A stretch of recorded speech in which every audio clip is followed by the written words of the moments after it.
Well, hello everybody. It's really a pleasure to start this Wednesday webinar series from École Bilingue.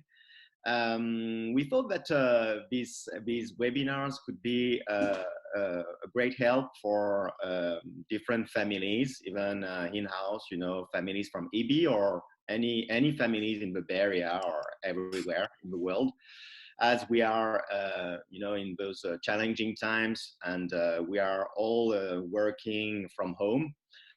We think that providing a healthy homeschool environment would be a good topic to start our webinar series, because a homeschool environment is like a classroom environment. It's something that is really tied to the child experience, the child's life, and it's really important for a child to learn in a very specific environment. So as educational experts, we want to provide you with tips, suggestions, and ideas and our perspective on this.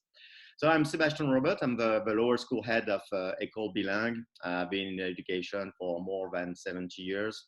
I've led international schools in France. I've taught in San Francisco also. And joining me on this webinar, we have Carla Maia, our lower school counselor. She has also an extended experience in international schools. She has been in counseling services in Lisbon, Sao Paulo, in different independent and American schools. So I'm really happy to have her on this webinar. And we have also Camille Trou, who is a French therapist and who is the student support coordinator at École Bilingue. She will bring also a lot of experiences in this webinar, in this topic, as she's helping a lot our students who are have challenging times, but also how to manage maybe frustration, and how we can help students in need. So we have received many questions prior to this webinar. What we will do is we are going to go over our presentation, and most of our questions, I think we will address them during the presentation. At the end of the presentation, so we'll do about 15 minutes of presentation. At the end of it, you will have the opportunity to raise your hand digitally and ask your question if you have any question after this presentation. So let's get started on how do you promote a healthy homeschool environment. So first, we would like to focus on three main things, which are the routines, the space, and the schedule. So the routines is really important for a child. So of course, the sleep patterns, a child should keep the same sleep pattern as he was in the physical school. So no waking up late, no going bed late also. Really keeping this sleep routine and sleep pattern is an important factor in the learning process, but also in the developmental stage of the child. We want to also focus on having clear routines. So the sleep is one of the routine, but you have also the lunches, the snacks, the break, the time and space, and we will go maybe more deeply in other of the slides, but giving a clear routine like a school day is really important for a child to be in those kind of settings. And finally, we think that breaks is really important. You will see that the attention span of a child is really short, especially behind a computer doing Zoom meetings, and I'm sure you have experienced it as adults.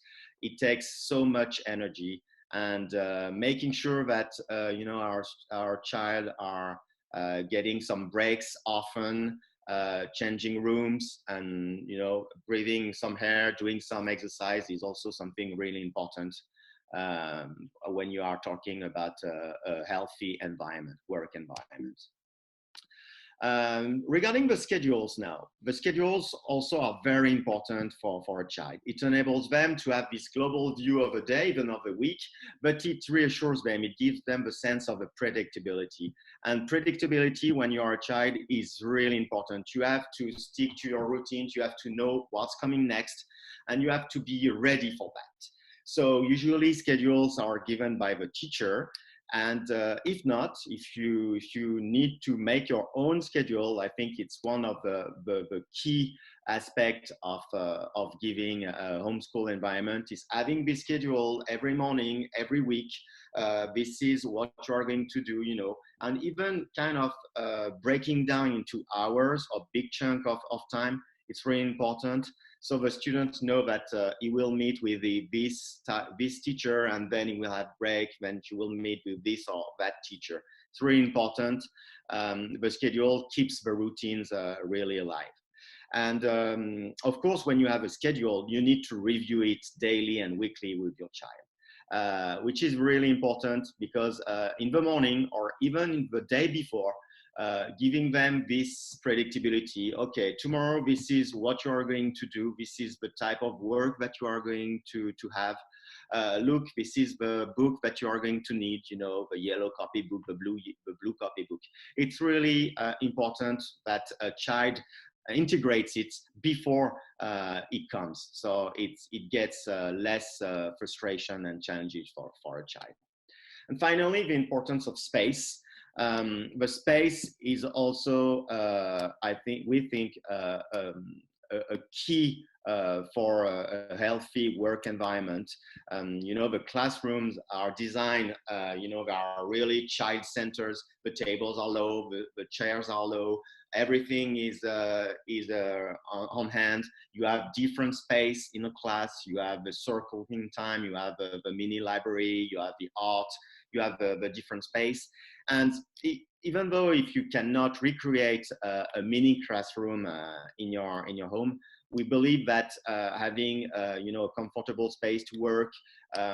So even if you don't have a desk, maybe a lab desk could be a good substitute. Of course, avoid distractions.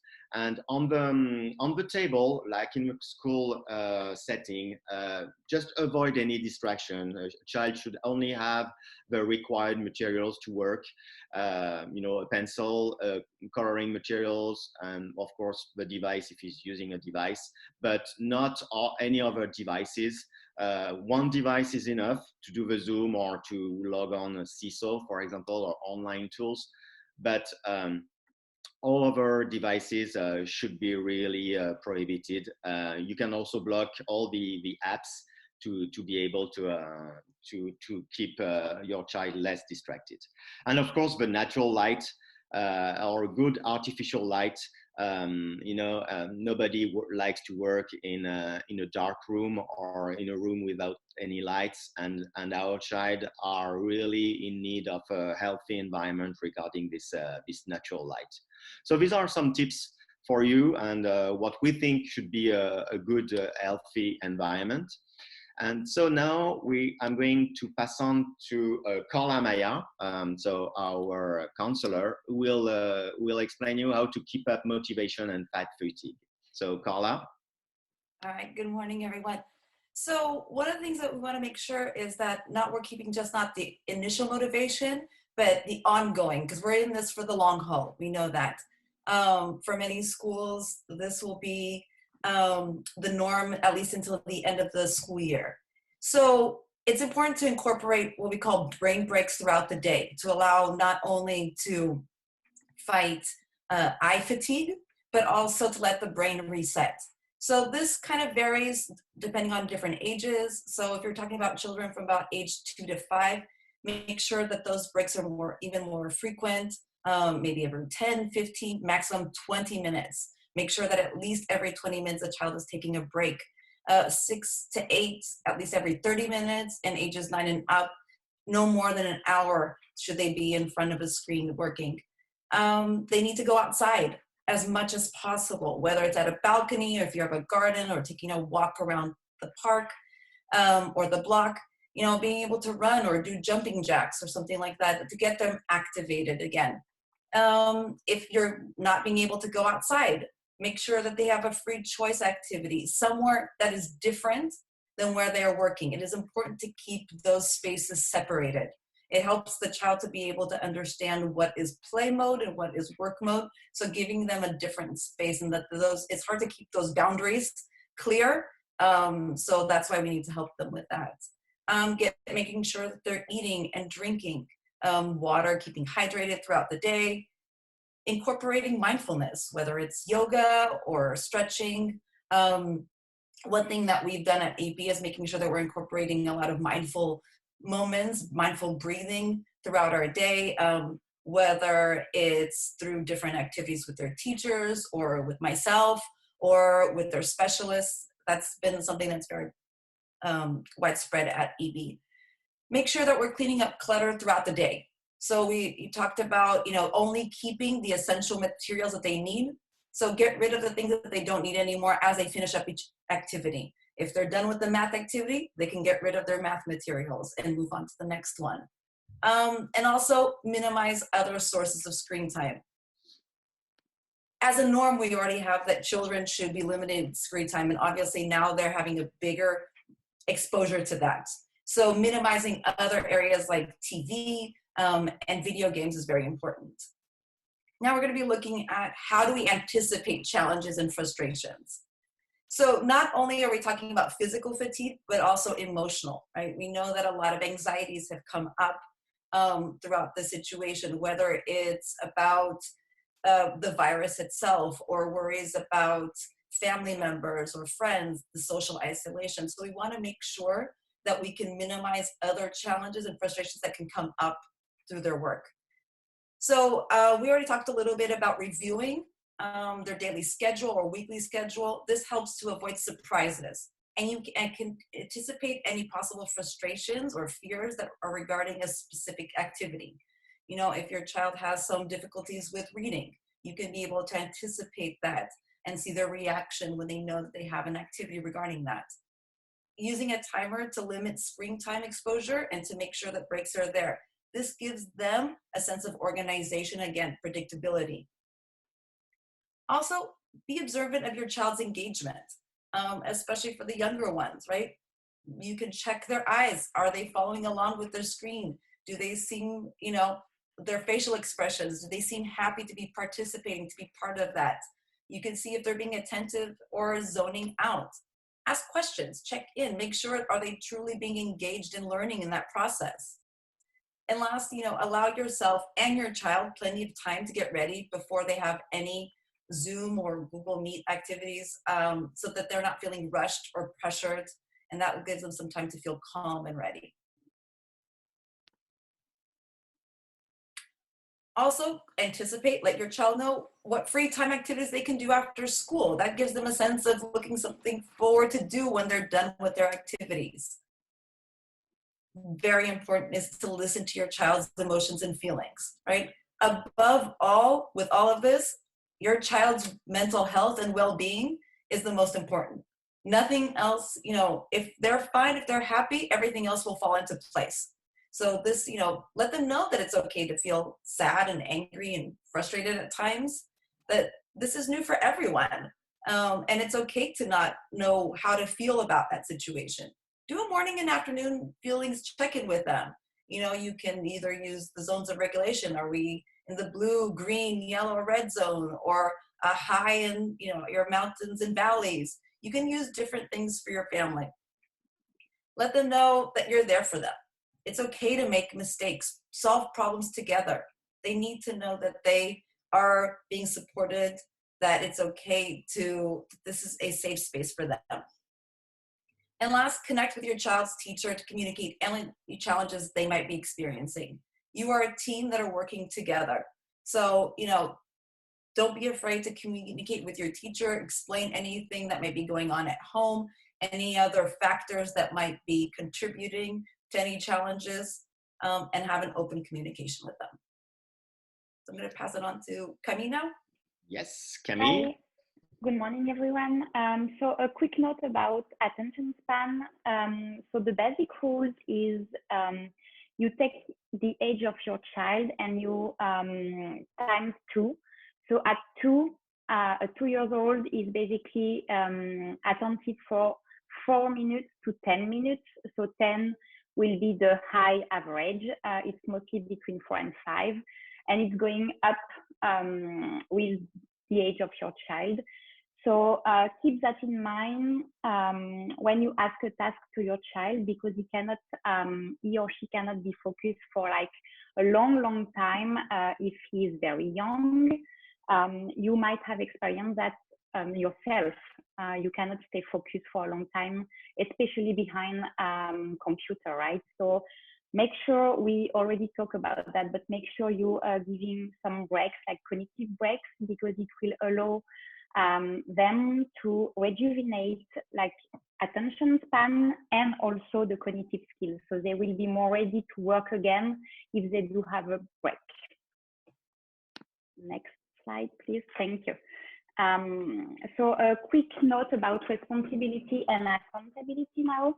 I think as a parent, it's very important to reinforce that we want to focus on effort rather than performance. And to do so, you can make sure that is their workspace tidy? Do they try their best to complete their activities? As Carla mentioned, it's okay to do mistakes. We all do mistakes, and it's actually like because of mistakes that we are learning, right? And something really important as well is, are they respectful with their teachers and classmates? Are they show up on time? Are they listening to each other? Some basic example like that. What you can do for responsibility and accountability as well is print your child's schedule and review the list of the activity for the day. And I would say you can do it the day before and do it again just before the activity starts, so that they very know what they have to do. You can also help your child prioritize their work. To do so, you can start with something they really like to keep the motivation up, then move on to something complex or more challenging. Don't forget about the breaks.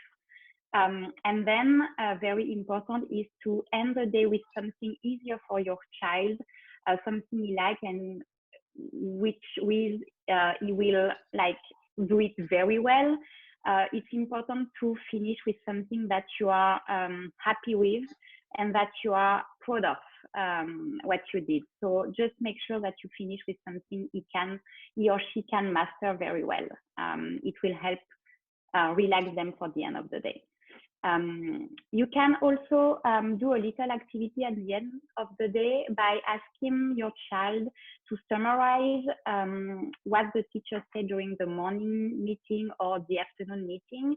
And that way you will check for understanding, which is very important in the process of learning, and retention part as well. And finally, you can ask your child to list 3 to 5 things they learned today or another day, and just try to congratulate them when they say, okay, today I learned that and that and that. It was very interesting. So make sure that you are very interested by what they have learned today. And to reinforce positive behavior, some tips you can do is, besides the work activities, is what do they do at home? Are they helpful with you? Do they clean the dishes? Do they clean their room? Are they responsible for their things? Are they kind and respectful with you, with their siblings, with their pets, if they do have some? And as a parent, I think it's very important to reward your child with praise and positive feedback always. You learn more when you have some positive feedback for sure. Maybe you can read special story together, like having like a special time with them, letting your child pick a game or a movie that you will do with them.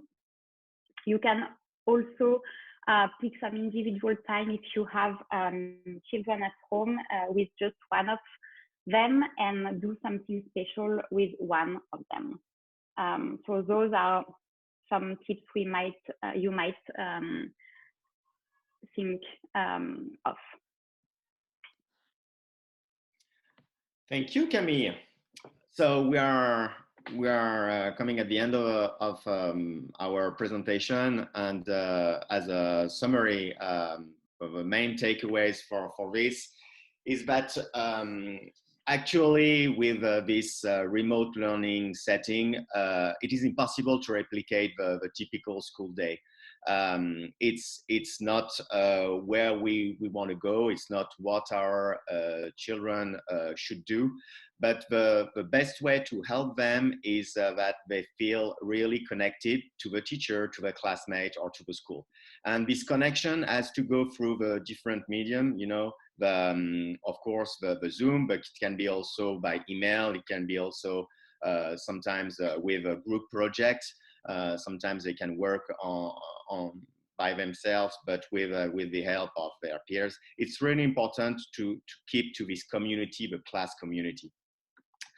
Of course, as you've heard, you have to be flexible. You have to be flexible in the goals for you and for your students. I think this homeschooling is something that is hard on the family, and you have to, as a family, to prioritize. So you can also go over the different activities and set you know, okay, let's do that today. You are going to do that, and then we can move on and we can do the rest afterwards or maybe later.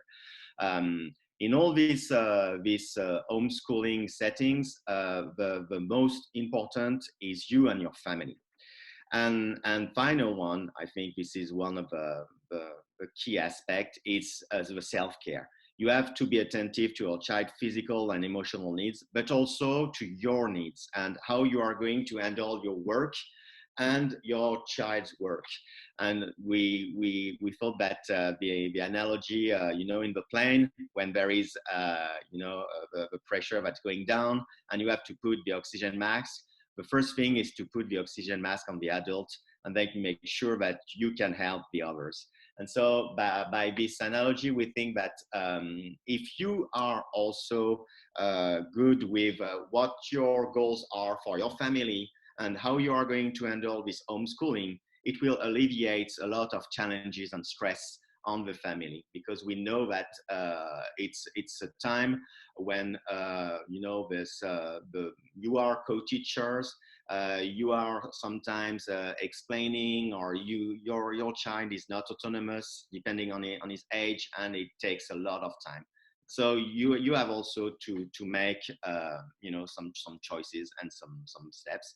And I think while we are talking about the community, at École Bilingue, for example, we really want to be here for our students, but also for our families. So you should not hesitate to contact your teachers if you know something is not working, if there is some stress, if there is some challenges. I think the best point of contact is the teacher and the community.